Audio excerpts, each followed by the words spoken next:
Përshëndetje, jemi në podcast, jemi në radar, ditën e sotme me 24 shkurt të vitit 2021,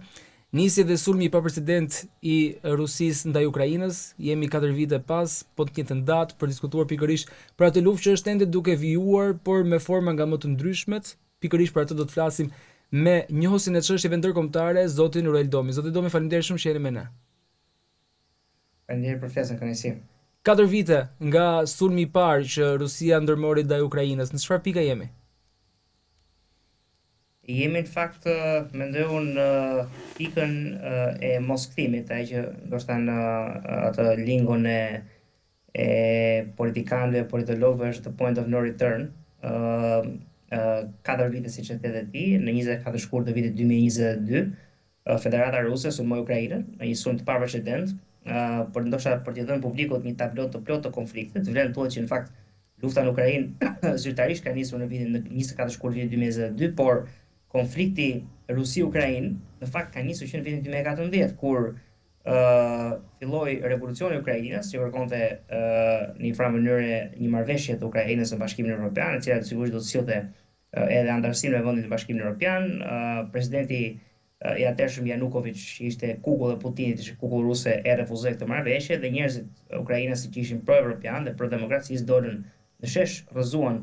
atë qeveri, sollën Volodymyr Zelenskij, dhe që në atë moment Ukraina dhe Rusia ka qenë një konflikt të hapur, po pak mbas revolucionit të atij vitit 2014, Rusia aneksoi Krimen duke përdorur separatistë rusë të cilët i mbështeti vetë gjatë kohës, dhe sigurisht që nisi një luftë në Ukrainën lindore, ku ka zona rusishfolse në Zaporizhia, në Donetsk, në Luhansk etj, ku në fakt tani zhvillohen luftime atje sepse forcat ukrainase po kërkojnë të rimarrin territorin e humbur tani më jo përballë separatistëve rusë, por përballë ushtrisë ruse, por në atë kohë në Donetsk dhe në Luhansk, që Putini i konsideron republikat pa varura brenda Ukrainës, bëj një luftë midis ushtrisë së Ukrainës dhe separatistëve prorus të mbështetur nga Rusia, pavarësisht se Putini nuk ka pranuar asnjëherë dhe në kohën kur Obama i thoshte Putinit që ne e dim që jeni ju nga mbrapa, Putini refuzonte. Dhe kjo mbas atij viti vjen administrata Trump në pushtet, administrata Trump e parë në vitin 2017, 20 janar 2017, me presidencën Trumpi, kemi një ngrohje të marrëdhënieve SBA-Rusi dhe në dhjetor të vitit 2021, në kohën kur Biden i kishte ardhur në pushtet, kishin ndrim pushtetesh në Amerikë, pra ishte gati një vit nga ardha e administratës së re, inteligjenca amerikane, britanike, franceze bën të ditur që ka një përqendrim të madh trupash ruse në kufirin me Ukrainën. Dhe Volodymyr Zelenskij atëherë ju dha e drejta që ai ta lindte Ukrainën, sepse dije që Rusia do pushtonte në shkurt ose diku në atë periudhë. Dhe ai qëndroi. Dhe deri në momentin e fundit fare, Putini e ka mohuar që Rusia do sulmojë, ka folur për trajnime ushtarake, stërvitje etj, derisa në 24 shkurt të 2022 ai nisi luftën që e quajti operacion special ushtarak dhe në fakt ka bërë një ligj në Rusi që nëse ti je një gazetar që e quajnë luftë atë që po ndodh në Ukrainë, mund të gjobitesh e shkosh në burg për shumë vite, sepse konsiderohet tradhti kombëtare. Pra në Rusi njihet me emrin në operacion special ushtarak, një operacion special, në fakt një luftë që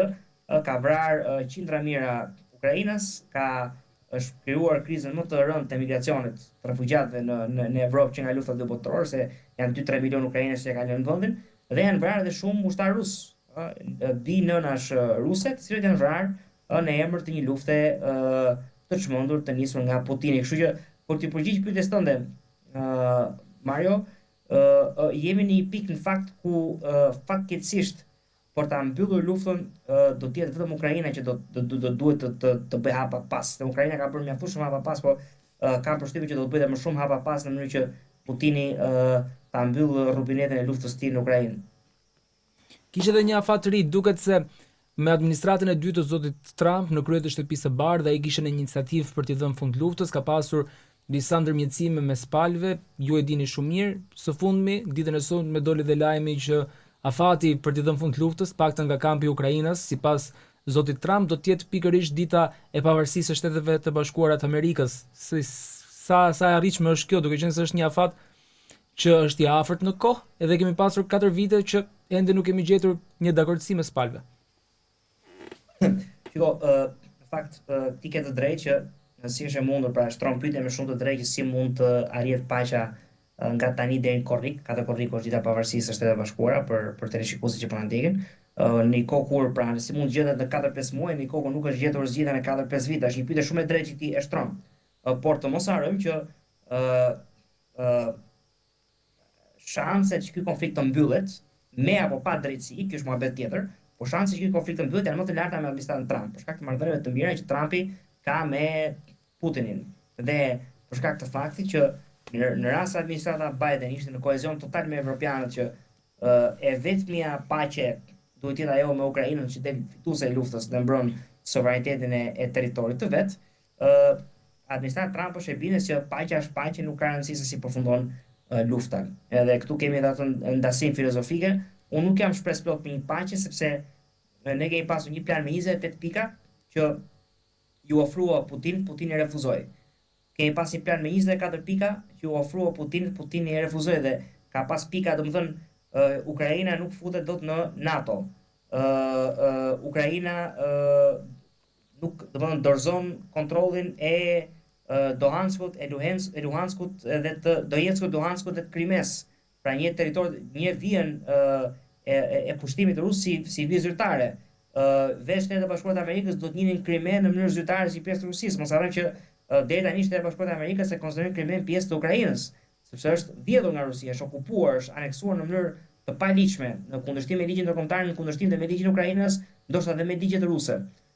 Pra, domethënë në aspektin e si kërkohet të zgjidhet lufta, janë dhënë shumë marrëveshje të mira Rusisë, që Rusia e ka refuzuar, se Putini po të merrte një nga këto marrëveshje që Ukraina nuk antarësohet kurrë në NATO, Ukraina ka siguri ushtarake nga Evropa dhe jo nga Amerika, edhe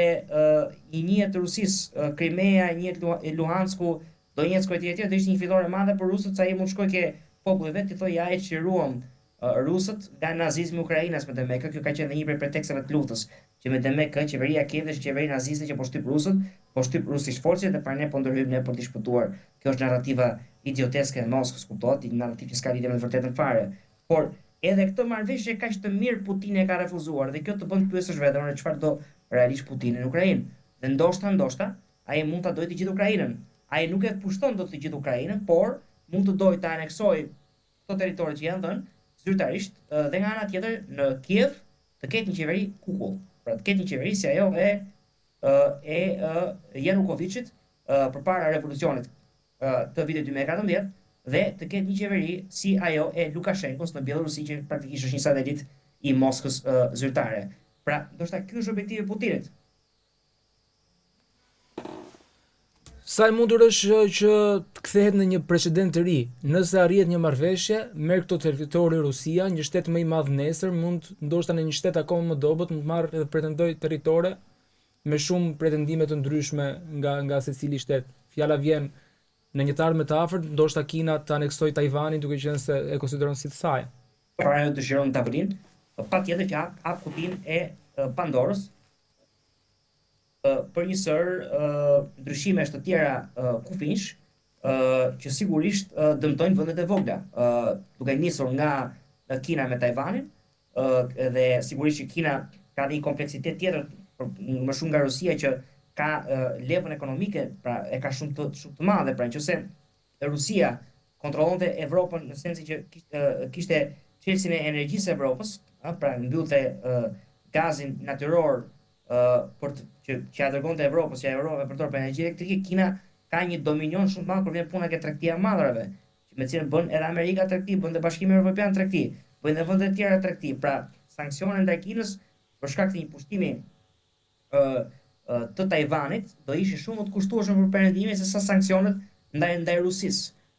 Dhe të mos harrojmë që priza ekonomike e luftës së Rusisë në Ukrainë ka qenë Kina. Sikur mos ishte për Kinën dhe për blerjen e naftës dhe gazit natyror rus nga Kina, Rusia do kishte kapitulluar Dhe ne di mjaft mirë që edhe në shkenca politike Rusia quhet a gas station with an army, pra një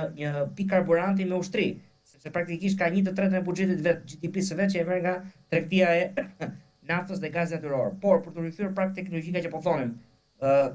patjetër që hap kutinë e Pandorës Kina Tajvani dhe në fakt e hap kutinë e Pandorës edhe shumë afër nesh, sepse ne e dimë mirë që Republika e Serbisë nuk e njeh Republikën e Kosovës, e konsideron në Kosovë dhe Metohije, e konsideron pjesë integrale të vetë, që sigurisht është një narrativ në kundërshtim me ligjin ndërkombëtar dhe në kundërshtim me të vërtetën natyrore politike, por Serbia mezi po pret precedentin e radhës për të futur territorialisht në Kosovë dhe për të bërë atë që rusët kanë bërë në Ukrainë, apo atë që kinezët mund të bëjnë nesër në Tajvan. Pra domethënë ka një rrezik të madh Mario dhe prandaj un kam qenë gjithmonë i bindes që pavarësisht se Shteti Bashkuar të Amerikës pa harxuar shumë para duke mbështetur Ukrainën dhe kanë harxuar $300 miliardë për të armatosur Ukrainën, është më mirë që të harxohen miliarda, ndoshta edhe triliona dollar që lufta të qëndrojë atje të mos përhapet, sesa të kursehen ca lek në Ukrainë edhe të krijohet precedent pastaj që lufta të përhapet në mënyrë kapilare në gjithë rajonet e tjera të botës. Kjo është bindja ime. Reli e përmendët Kosovën, por po Shqipëria është rrezikuar nga Greqia, duke qenë se një pjesë e jugut të saj shikohet nga Greqia si territor autonom grek me pretendimin Vorjo Epirisi, siç e njohim rëndom, paktën Greqia e pretendon kështu. Rreziku më i madh i Shqipërisë në fakt janë vetë shqiptarët, por përveç kësaj patjetër që ai që thua ti është drejt, që qarqe ekstremiste e greke, të ekstremit të djathtë grek, operojnë sot në Shqipëri dhe kanë qenë shumë të zëshme në kohën kur qeverisë Sali Berisha, janë më pak tani, por janë akoma aktive. Dhe siç e pamë edhe me vrasjen e terroristit grek Konstantinos Kacifas, siç e kemi parë edhe me turpin që Athina Zyrtare bëri me kandidimin e një ekstremisti, një terroristi si Fredi Beleri për eurodeputet të një partie të djathtë greke në një kohë kur ky njeri akuzohet nga drejtësia shqiptare si vrasës komandosh edhe si djegës flamuri shqiptar, sigurisht që të tregon që ambicjet hegemoniale të Athinës Zyrtare, pavarësisht se mund të jenë zbutur duke ditë që Greqia është në Bashkimin Evropian dhe në NATO, dhe po ashtu dhe Shqipëria është në NATO dhe kërkon të aderohet në Bashkimin Evropian, këto ambicie nuk kanë nikur ende. Dhe sigurisht që unë nuk mendoj që është realistike që Greqia të vi këtu, por gjithmonë vendet duhet të marrin parasysh më të keqen. Dhe në një kohë kur Greqia nuk e ka hequr akoma ligjin e luftës, në një kohë kur flitet për respektimin e të drejtat e pakicës greke, që është një pakicë shumë e vogël në Shqipëri dhe që sigurisht respektohet më shumë se vetë shqiptarët, në një kohë kur dëgjojmë gjithmonë e më shumë zëra për një marrëveshje të re deti midis Shqipërisë dhe Greqisë, ku Greqia vjen deri në kanalin e Otrantos. Domethënë, edhe këto janë sigurisht kërcënime serioze, jo aq serioze kuptohet sa Serbia me Kosovën, sepse edhe një herë Shqipëria dhe Greqia kanë në shkruar një marrëveshje të fuqishësisë mirë, pavarësisht se shteti grek refuzon të heqë ligjin e luftës, që sigurisht duhet ta kishte hequr, duhet ta heqë. Por ka një arsye pse nuk e bën. Pikërisht për atë që thua ti, por nëse Greqia nuk heq ligjin e luftës, por Shqipëria dhe Greqia janë vende aleate të njëjtit kamp politik dhe që kanë firmosur marrëveshje të fuqishësisë mirë dhe janë në kushte, në kondita shumë të mira me njëra tjetrën, patjetër që Serbia dhe Kosova nuk janë në tjetër situatë, sepse Serbia nuk e njeh Kosovën dhe kësaj Kosova shumë e rrezikuar nga Serbia, saqë Shqipëria nga Greqia, por e fundit fare që do të them, faktori shqiptar duhet të jetë shumë i vëmendshëm ndaj këtij rendi të ri botror që po vjen, sepse nëse do jetë ky rend i ri botror, që ne nuk e dim akoma, jemi akoma në aludime. Nëse do kemi rend të ri botror ku might makes right, pra fuqia bën të jep të drejtë të bësh çfarë duash. Vendet kocke lëkurë si ne e hajnë të parat. E bukur kjo metafore që përdore, por neve përmendëm pak rolin e zotit Trump në politikën e madhe globale, po ashtu duket se ka pasur po ashtu një iniciativë të tij në Meksik me goditjen e El Menchos. Çfarë po ndodh? Duke goditur një nga kartelet më të mëdha të Meksikës, duket se ai tashmë është përqendruar edhe tek lufta kundër krimit të organizuar, drogës. Po mendoj që po, është, shiko, se e përmenda në fakt në një emision tjetër përpara se të hyja këtu. Ne nga kjo administratë amerikane dhe është lajm shumë i mirë në fakt dëgjojmë për herë të parë termin narkoterrorizëm. Pra gjithmonë lufta që Shtetet e Bashkuara të Amerikës ka zhvilluar ndaj krimit organizuar, ndaj karteleve të drogës, ajo që the war on drugs, pra lufta ndaj drogave që ka nisur me presidentin Ronald Reagan në vitet 80, gjithmonë e ka parë drogën si një problem ekonomik, e ka parë drogën si një problem të këtyre vendeve, por nuk e kanë konsideruar kur trafikimin e drogës si një armë biologjike që mund të përdoret kundër Shtetit të Bashkuara të Amerikës dhe kundër interesave të saj. Dhe për herë të parë administrata Trump po e thotë qartë që ti i shet fentanol fëmijëve tan, edhe vdesin 300.000 njerëz në vit nga fentanoli, dhe shumica e fentanolit vjen nga Kina, por trafikohet në Amerikën Latine nëpërmjet narkoshteteve si Kolumbia, si Meksika, e më the tash sigurisht që kjo është një formë e terrorizmit, apo jo? Pra bëjmë qartësisht me narkoterrorizëm, kështu që në këtë kuadër Shtetet e Bashkuara të Amerikës po ndryshojnë. Kjo është arsye pse për shembull Shtetet e Bashkuara të Amerikës e konsideron Nicolas Maduron narkoterrorist dhe mund të diskutojmë arsyet pse e morën Maduron dhe e çuan aty ku e çuan, mund të ketë shumë arsye të tjera, por ka një rast në një gjykatë në New York, pra ka procedim penal në një gjykatë në New York për Nicolas Maduron si narkotrafikant që e përdorte trafikun e drogës për të nënvlerësuar interesa strategjike amerikane. Dhe në këtë kuadër sigurisht Amerika në Venezuelë e ka qytet atë para ca kohësh e quajti Gustavo Petro narkotrafikant, presidenti i Kolumbisë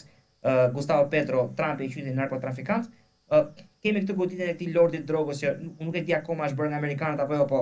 nëse e supozojmë dhe mua nuk më duket e pamundur, sigurisht që të tregon për një fazë tjetër të luftës amerikane ndaj trafikut të drogës dhe të mos harrojmë Mario që vetë presidenti Trump i ka thënë presidentes së Meksikës Sheinbaum që nëse ti s'do merresh me kartelet e drogës dhe do vijosh ti lejosh kartelet e drogës që tu shesin drogë amerikanëve, nuk e përjashton skenarin e boots on the ground, pra të çizmeve në territorin e Meksikës me ushtar amerikan, me trupa amerikan që deployohen ose dërgohen në veriun e Meksikës për të goditur kartelet e rrezikshme të drogës atje. Pra, bie dakord me ty që administrata Trump po e bën narkotrafikun ose luftën e narkotrafikut një prioritet kryesor të saj dhe e fundit fare që dua të them për ta përmbledhur përgjigjen ndaj pyetjes, e gjitha kjo vjen në kuadër të doktrinës Monroe. E kemi përmendur mos gaboj edhe në emisionin e kaluar, pra Amerika kërkon ta dominojë hemisferin perëndimor, dhe ti s'mund ta dominosh dot hemisferin perëndimor me narkotrafikant në krye të këtyre vendeve. Këto do të jenë vende të cilat janë demokratike ose jo, por që qeveritë të cilave kanë autonomi nga narkotrafiku, nuk influencohen nga paratë e drogës si në Meksik, apo në Venezuelë, apo në vende të tjera. Dhe një pyetje të fundit, Roel, ka pasur një kërcënim nga SBA-ja ndaj Iranit se mund të ndërhyjë atje nga momenti në moment ushtarakisht. Në çfarë faze jemi nga këto pretendime, nga këto kërcënime, dhe është e mundur që të ketë një ndërhyrje ushtarake atje në koordinim ndoshta me Izraelin? Shiko, varet se si e përkufizojmë ndërhyrjen ushtarake, mendoj që me shumë gjasa do të ketë një goditje amerikane të Iranit, të ngjashme me operacionin Midnight Hammer, që kiçi mes natës, ne pam në korrik të vitit 2025 të verës kaluar, një operacion që për t'ia kujtuar publikut synonte të shkatronte bunkerët ku Irani pasuronte uraniumin. Pasurimi i uraniumit kuptohet është një proces i rëndësishëm në mbushjen e testatave bërthamore, krimit testatave bërthamore, të cilat Irani kishte qejf të ndërtonte, por amerikanët, sauditët, izraelitët dhe aleatë të tjerë të perëndimit të ditën e mesme ishin shumë kundër kësaj ndërmarrje të Iranit dhe jo më kot u ndërhy. Tani më jemi në një situatë tjetër që mbas luftës dymoditore mes Izraelit dhe Iranit, dhe mbas sanksioneve amerikane ndaj Iranit, ekonomia atje është duke rënë për tokë, njerëzit janë të lodhur nga kjo tirani që ka nisur me revolucionin islamik të vitit 1979, dhe po rrëzojnë, kërkojnë të rrëzojnë regjimin dhe ka protesta pafund dhe janë vrarë diku ke 20-30.000 protestues në Iran. Dhe nuk flet ka që shef Shqipërit për shembull që flasin për Palestina që i doli Palestina nga goja, si folën një herë për këtë që po ndodh në Iran, domethënë që janë vrarë 30.000 njerëz atje. Megjithatë, amerikanët kanë dërguar 50 miliard dollar pajime ushtarake në Iran, me gjasa për një goditje. Nuk mendoj që do të ketë çizme në tokë, siç e tham, pra boots on the ground, pra ndërhyrje ushtarake amerikane, sepse do ishte shumë e kushtueshme, do ishte, mendoj unë, dhe një gabim gjeopolitik, por dhe politik vetë për politikën e brendshme të Trumpit, sepse ai ka zgjedhjet në nëntor të vitit 2026, zgjedhjet mes mandatet, midterm elections, dhe me shumë gjasa demokratët do të fitojnë edhe dhomën e profesorëve dhe senatin. Dhe në këto kushte Trumpi, që erdhi në pushtet me idenë që le ta nxjerrim Amerikën nga luftrat, i bie të dalë keq të sytë elektoratit vetë, se po e fut Amerikën në luftë. Pra në këtë kuadër nuk mendoj që do të ketë ushtri amerikane atje, do të ketë bombardime që regjimi i Khameneit të kuptoj që ose duhet largohet që aty, ose do të ketë fatin e Maduros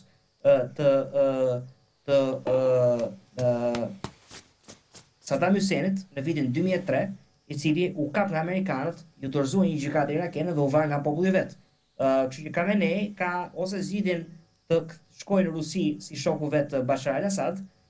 se patën dhe një ndrim regjimesh në Siri, mos ta harrojmë, së fundmi, ose pastaj të përfundojnë si Maduro dhe si Saddam Husseini, dhe mendoj që ky është mesazhi që administrata amerikane po kërkon të përcjellë.